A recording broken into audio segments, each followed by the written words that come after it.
Our national record of highway accidents tragically reveals that every day we kill 110 people, injure nearly 4,000, and inflict property damage amounting to millions of dollars. And all this in spite of the fact that motor vehicles today are fundamentally safer than those of previous years. And of course the fact that highway and traffic engineers are constantly making roads safer and more efficient. A conservative estimate fixes the cause of at least 3/4 of these accidents on driver error.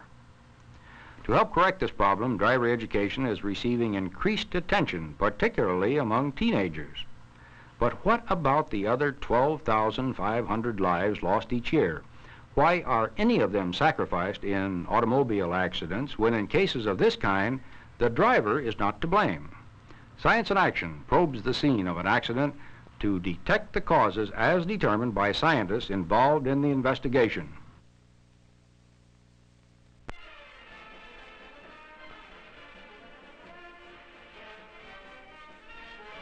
Today is Saturday, and Saturday is big game day for the students at Jackson High School. Helen Foster is a senior, majors in English, wants to be a writer someday. Eddie Gilbert is a senior too, majors in sociology, but he hasn't made up his mind about the future.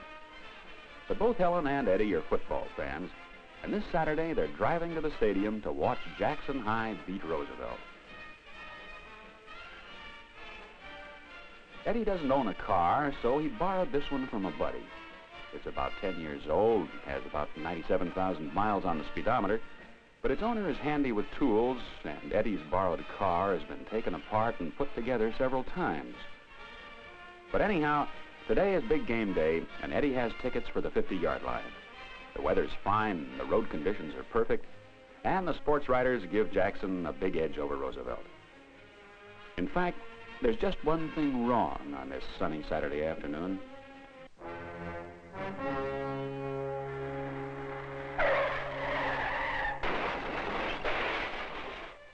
You see, Eddie lost control of the car at an intersection. And now Helen never will get to the ball game or be a writer. And right now, Eddie's future looks just about as dark as a future can look. He says it wasn't his fault, that the car went out of control, that suddenly it vibrated all over and he couldn't stop it. But his story isn't too convincing, and Eddie Gilbert is the obvious suspect in a case of gross negligence.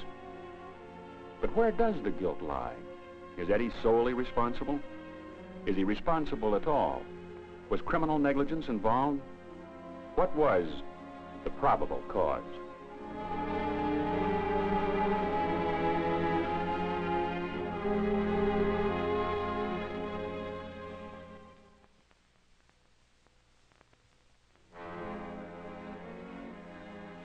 There are two distinct processes involved in accident fact-finding: accident reporting and accident investigation. Accident investigation is a detailed inquiry into all available information pertinent to the probable cause of the accident, whether it was the result of human error or some mechanical defect in the car. Since May of 1959, Bahij B. Sabouni and a growing list of associates in Berkeley, California, have been offering consulting services in a number of specialized fields of engineering and science. Each associate is an expert with many years of experience in his field. All are either faculty members at the University of California, department heads or group leaders at the University of California Radiation Lab, or are or were formerly engaged in research and engineering in industry. Objective of the moment, find the facts about Eddie Gilbert's accident. First step, a meticulous examination at the scene with Dr. E.V. Layton, the group's dynamicist. Yeah, you can see the deformation is severe because of the localization. Yes, of the no impact. question of that. We have a combination, as you can see, of sheet metal as well as structural deformation. Yes. Well, I think we should make a quantitative measurement of the actual deformation because the lack of skid marks, you know, makes it impossible to determine a speed by any of the procedure. That's right. We ought to get Dan, I'm sure, to... Yes. And we can at least approximate the speed by measuring the deformation of the frame and et cetera. Right, right.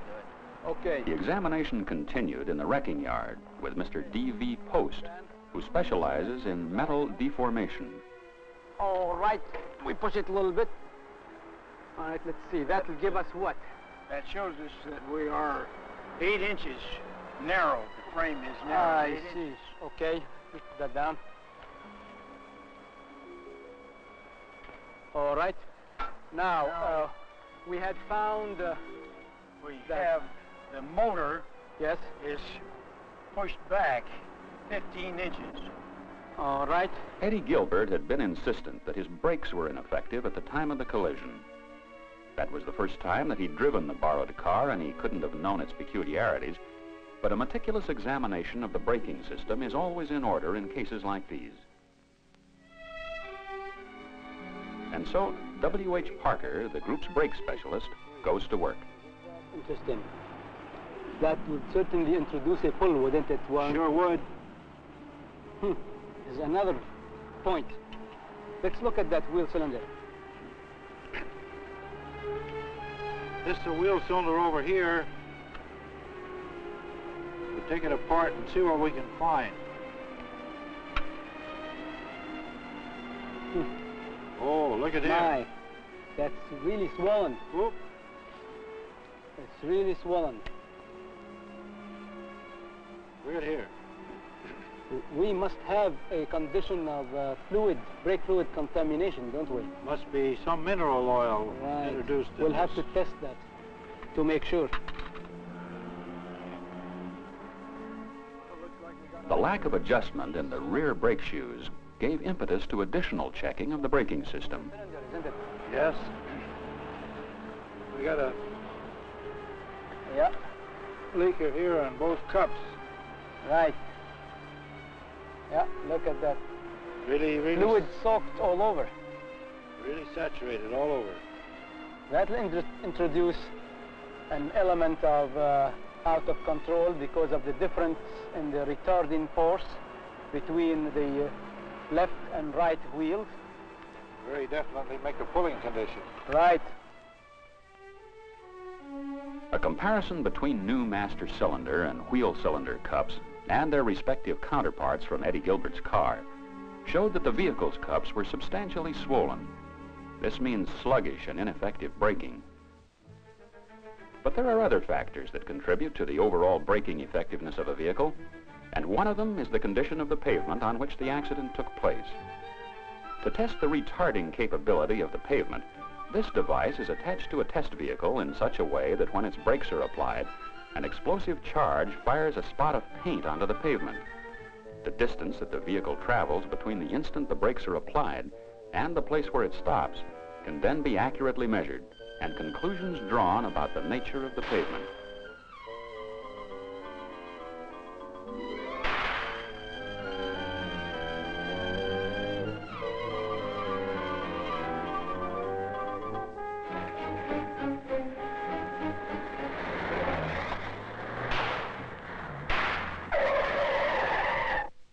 After the test firing, the measurement.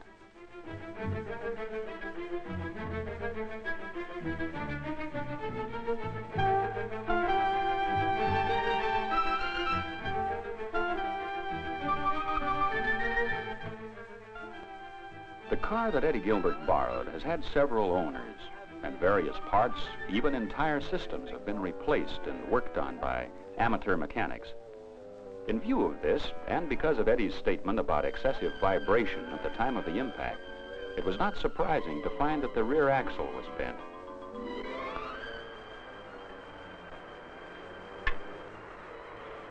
Quite a bend. Yeah. We have approximately 1/4 of an inch in the middle. Would make quite a high-speed shimmy. Right, you are. The investigation, like- as conducted by Sabouni and Associates, may require the participation of a dynamicist, a stress analyst, an organic chemist, a physicist, a physical metallurgist, and tire construction specialists like Peter Myers. One of the most important factors in determining the cause of an accident like Eddie Gilbert's is the condition of the tires. First step, a careful visual examination and measurement.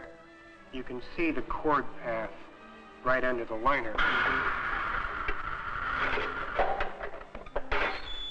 Here's the break in the casing. Whether it's the cause or residual, we don't know at this time.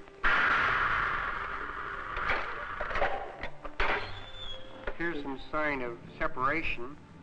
You can see the bulging. Looks like we have to take some x-rays to determine the extent of that incipient separation. I think so. It'll show up good.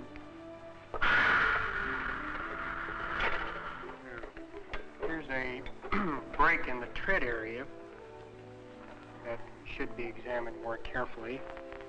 Determine if that has any bearing on the thing. This gauge measures the hardness of the tread. Would you make a note of that, Bahee? 60. 60, right.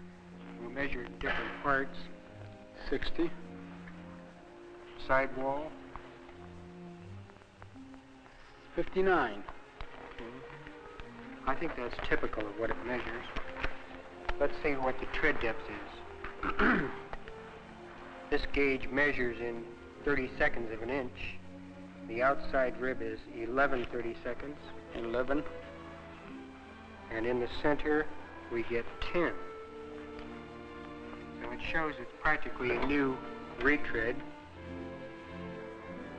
Well, Al, what do you think?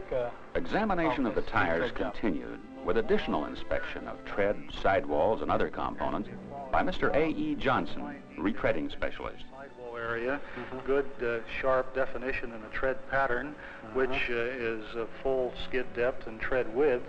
It's a highly siped tread design, which would be ideal for traction purposes. However, I believe that the casing is somewhat marginal, being a very light construction, and appears to be quite aged. What do you think about sectioning it to determine the adhesion qualities? Well, sectioning would enable us to look into the casing and see if there are any tendencies towards separation or low adhesion, which we otherwise wouldn't be able to determine. So we'll take a cut right in this area. Okay. By age, from all appearances, the tire was subjected to a correct buff. It's uniform in contour. The texture appears entirely satisfactory. Therefore, I don't believe that we'd have to pursue the adhesion tests any further. All indications are that the tire is satisfactory and therefore not causative to the accident.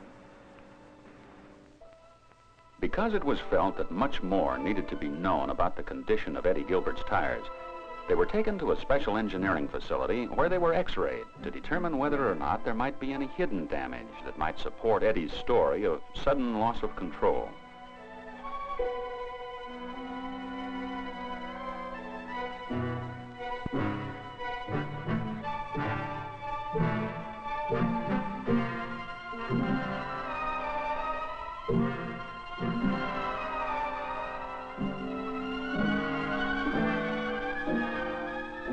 And so the films were viewed by Bahish Sabouni and Mr. E. Talone, X-ray specialist. We had the right power setting on them to give us a good detail on it. The walls are clear, the top part is in good shape. I think you're good films to analyze. Well, frankly, Al, I don't see the extensive incipient separation which I had suspected to exist in our earlier examination of the tire itself. As you see, here are our damages, both external and internal. This is the external damage, and these are the internal ones. We have an air pocket or two, but none of what I see in here... Initially, it looked as though the tires might have been the cause of the accident because they were of such low grade, and one of them had been damaged miserably. They indicated a history of neglect and abuse. But their physical damage, as determined after the accident, was established as residual rather than causative. When the braking system had been examined at the scene, it was found that one of the hydraulic lines was broken, with consequent leakage of fluid. The question now became whether the broken line was causative or whether it too was residual. The problem of the broken components was turned over to the metallurgist at the laboratory. Well, let's take another look at the potted fitting. Yes, this cross-section. typical free-cutting brass machined from wrought bar stock. Take another look.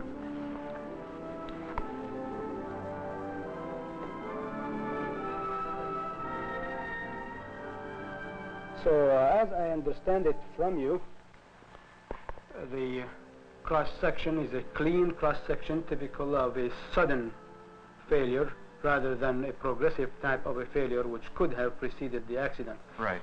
This is something that happened during the accident as a result of it. And not before. Correct. Well, let's take a photomicrograph. There was still the question of the rubber operating parts. Had they been damaged as the result of some contamination in the brake fluid? And if so, what was this contamination? This phase of the investigation was handled by Bill Wright, the group's organic chemist. He began by determining whether there were any foreign substances in a sampling of brake fluid taken from Eddie Gilbert's car.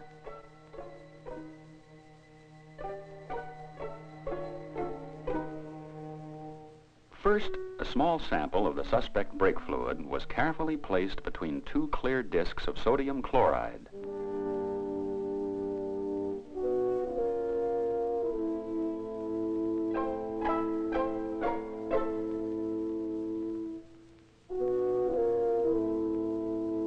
And then introduced into the infrared spectrophotometer, which gives preliminary evidence as to whether or not the fluid is contaminated.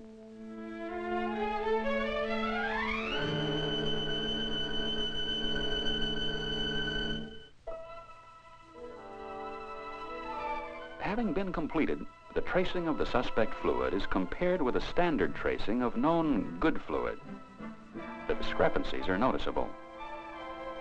Now, knowing that there were some impurities, a sample of the suspect fluid is introduced into a gas chromatograph, which will help identify and quantitate the contaminants.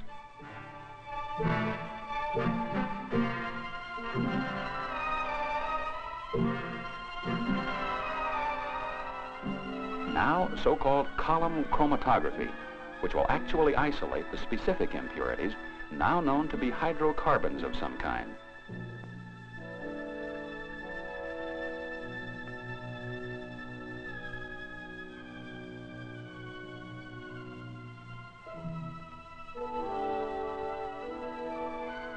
Then, back to the infrared spectrophotometer to determine what specific contaminants might have been involved. After these and other laboratory tests, Bill Wright was ready to make his report to Bahish Sabouni. Let me show you these infrared traces. The good brake fluid is the topmost one, and this is your defective brake fluid. Now there's two peaks here that shouldn't be there, obviously due to some kind of hydrocarbon, probably aromatic hydrocarbons. How did you isolate your hydrocarbons? We did that by column chromatography. And we poured the good and bad brake fluids through a silicic acid column, and that allows the hydrocarbons to go through and all the other compounds are retained. And another interesting thing that developed while we were doing the chromatography, we noticed a bright blue pigment on the silicic acid, which shouldn't be in brake fluid. And we began to wonder about it, and it occurred to us that it could be antifreeze. Antifreezes are blue, often blue in color. Good guess. And they do contain compounds that can swell rubber, hydrocarbons and isopropyl ether. So based on this evidence, we went back to gas chromatograph and analyzed your defective brake fluid by gas chromatography again, and we found traces of isopropyl ether, which is a constituent of antifreeze, is an anti-corrosion agent, and is a very powerful compound for swelling rubber. What quantities we're talking about? Around 10% approximately. Well, no wonder our rubber cups in the master cylinder were swollen. But there are other tests that must be run in the lab, because in a case like this, it is just as important to know about the driver as it is to know about the car. And so, thin layer chromatography of a sample of body fluid to see if Eddie Gilbert had been using any stimulants, tranquilizers, or narcotics. The result showed a trace of nicotine, indicating that Eddie was a smoker, but that was something already known. And now, having tested Eddie's blood for carbon monoxide content to rule out the possibility of a bad muffler, Dr. Frank Scher conducts the important blood alcohol test. Now, this is the maximum allowable amount that the driver can't possibly take and still be able to operate a motor vehicle without impairment. We have done 4 of these, and now we can go ahead and see what the driver in question has in his system. Okay, let's see.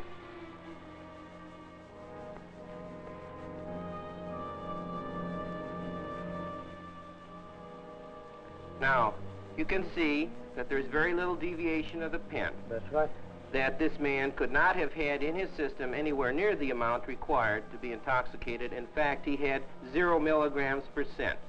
This means that he's not intoxicated. The result of these tests indicated that Eddie Gilbert was absolutely sober and did not use any form of drugs, but that the condition of his car was far from perfect. In almost every area of the investigation, as conducted by a team of trained researchers and scientists, there had been found some element which would have been contributive to the accident. It goes without saying that the Sabouni report was anxiously waited, because unless there was some logical explanation, the guilt would be placed on Eddie, and he would be accused of manslaughter.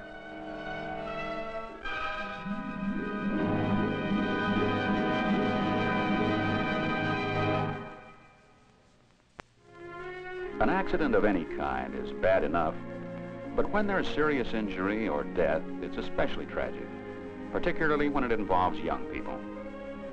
Helen Foster is dead, and nothing anyone can do can change that now.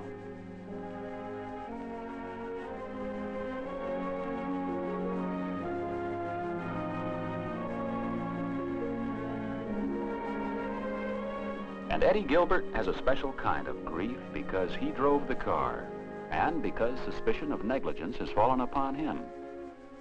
At the beginning, it looked very much as though Eddie had been grossly negligent. Concentrated scientific examination and testing of the car by Bahis Sabouni and his associates of Berkeley, California, ruled out Eddie's responsibility, but found other aspects responsible.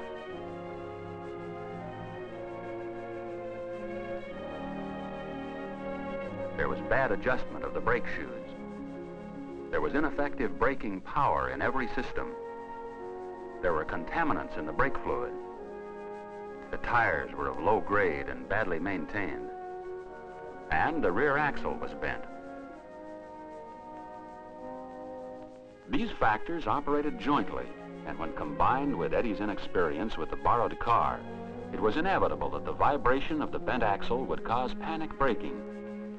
This emphasized the unequal braking forces acting on the wheels and threw the car out of control. When these facts were spread before the authorities, Eddie Gilbert was exonerated.